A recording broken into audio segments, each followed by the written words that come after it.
Apple का कहना है कि खतरे की सूचना का अलार्म गलत हो सकता है।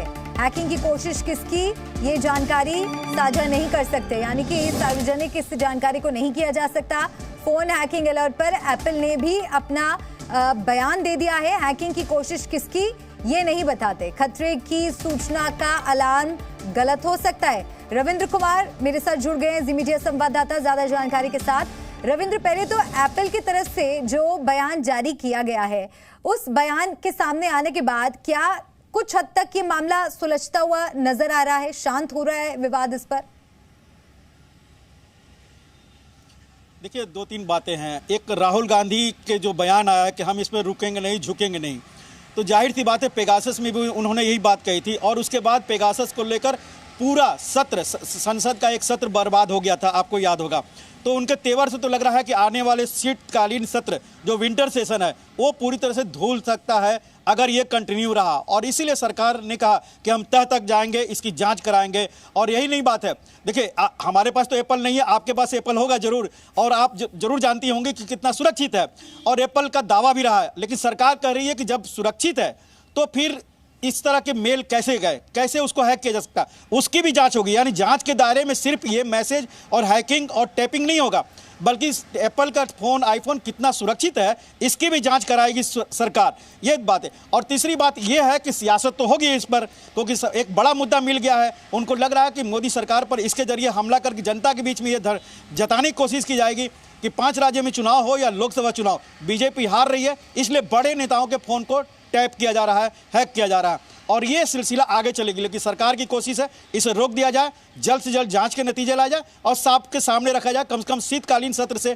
पहले, यानी चुनाव के दरमियान ही जो हकीकत है वो लाने की कोशिश करेगी जांच के जरिए सरकार। तो सियासत भी लंबा चलने वाली और सरकार की कोशिश है इसको जल्द से जल्द इसका निपटारा कर दिया जाए। दर्शकों की जानकारी के लिए रविंद्र, अगर आप ये भी समझा सकें कि एप्पल ने अपनी सफाई में जो कुछ कहा है, क्या वो एक तरह से आप कह सकते हैं कि इस पूरे विवाद को शांत करने में मदद कर रहा है? क्योंकि कुछ चीजें ओपन एंडेड भी एप्पल की तरफ से छोड़ दी गई हैं, जैसे कि एप्पल ने ये भी साफ कर दिया है कि क्या इसका सोर्स हो सकता है, क्यों हुआ है, कैसे हुआ है, वो हम सार्वजनिक नहीं कर सकते। देखिए, एप्पल का जो स्टेटमेंट आया है वो स्टेटमेंट अपने आप में विरोधाभास में है। एक तरफ वो कह रही है कि सरकार इस सिस्टम इसमें नहीं शामिल है, दूसरा कह रहा है कि हम इसका खुलासा नहीं करेंगे। तो आप बताना पड़ेगा, बताना चाहिए एप्पल को, यही सब लोग का मानना है कि अगर ऐसे हैकिंग या टैपिंग हुई है तो एप्पल बताए कि किसने किया है, कौन सिस्टम किया है। एक तरफ आप कह रहे हैं कि सरकार ने किया, दूसरी तरफ आप वर्ड यूज कर रहे हैं स्टेट स्पॉन्सर्ड।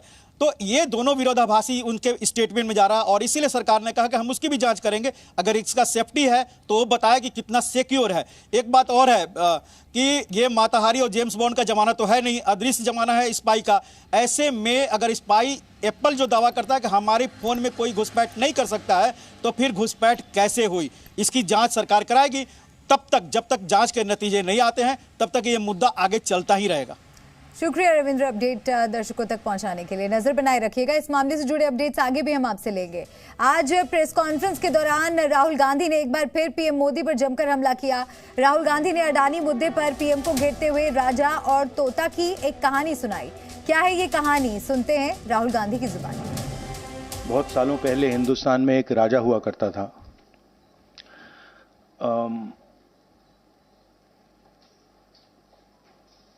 उसके खिलाफ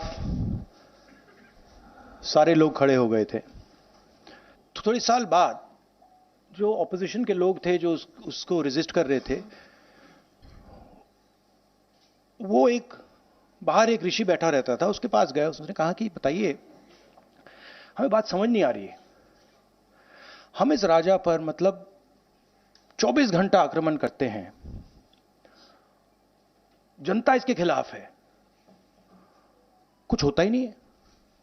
जितना हम इस पे आक्रमण करते हैं, ऐसा लगता है कि हम गलत जगह मतलब तीर मार रहे हैं। तो ऋषि ने कहा, वो काफी मतलब नॉलेजेबल था, तो उसने कहा देखिए, एक्चुअली बात क्या है, ये जो राजा है इसकी आत्मा इसके अंदर नहीं है। इसकी आत्मा वहां पे पीछे एक छोटा सा घर है, वहां पे एक पिंजड़े में एक तोता बैठा है। इसकी जो आत्मा है ना, वो उस तोते के अंदर है। उस तोते को जाके आप पकड़ लीजिए, राजा खत्म हो जाएगा। बहुत इंटरेस्टिंग कहानी है, क्योंकि नरेंद्र मोदी जी की आत्मा अदानी में है। तोता कहीं बैठा है, राजा कहीं बैठा है, और बहुत समय के लिए सारी की सारी ऑपोजिशन राजे पे अटैक कर रही थी। मगर असलियत यह है कि राजा राजा ही नहीं है, पावर किसी और के हाथ में है, अदानी जी के हाथ में है। तो वहीं इस मामले पर कांग्रेस नेता राहुल गांधी ने सीधे सीधे केंद्र सरकार पर हमला किया है। राहुल गांधी ने प्रेस कॉन्फ्रेंस करके दावा किया कि सरकार विपक्षी नेताओं की जासूसी करवा रही है। तो वहीं बीजेपी नेता रविशंकर प्रसाद ने पलटवार कर कहा है कि अगर फोन हैकिंग हुई है तो विपक्ष एफआईआर क्यों नहीं करा रहा। कम लोग हैं जो इसके खिलाफ लड़ रहे हैं, मगर हम डरने वाले नहीं हैं, हम लड़ने वाले लोग हैं, हम पीछे नहीं हटेंगे। जितनी टैपिंग करनी है कर लो, कोई फर्क नहीं पड़ता, मुझे तो कोई फर्क नहीं पड़ता। अगर आपको मेरा फोन चाहिए मैं दे देता हूं, आपको उठा के ले लो। ऐसा है तो फिर कह रहा हूं, एफआईआर क्यों नहीं करते? एप्पल को प्रोटेस्ट क्यों नहीं करते? एप्पल से बात करें, व्हाट इज दिस मैटर। लेकिन जहां तक मैं अपने अनुभव से कह सकता हूं, कोई भी टेलीफोन कंपनी ऐसा नहीं कहती है। बात समझ गए आप? अगर ऐसा कुछ होता है तो सबसे पहले वो खुद सर्टिन के पास आती है, जो क्विक रिस्पांस टीम है, वहां वो बताती है कि ये कुछ है, इसको देखिए, और उसके बाद होता है। तो यहां तो कमाल है, उन्हीं को मिला और प्रेस में गए, हिम्मत है तो चले जाए एफआईआर कर दें।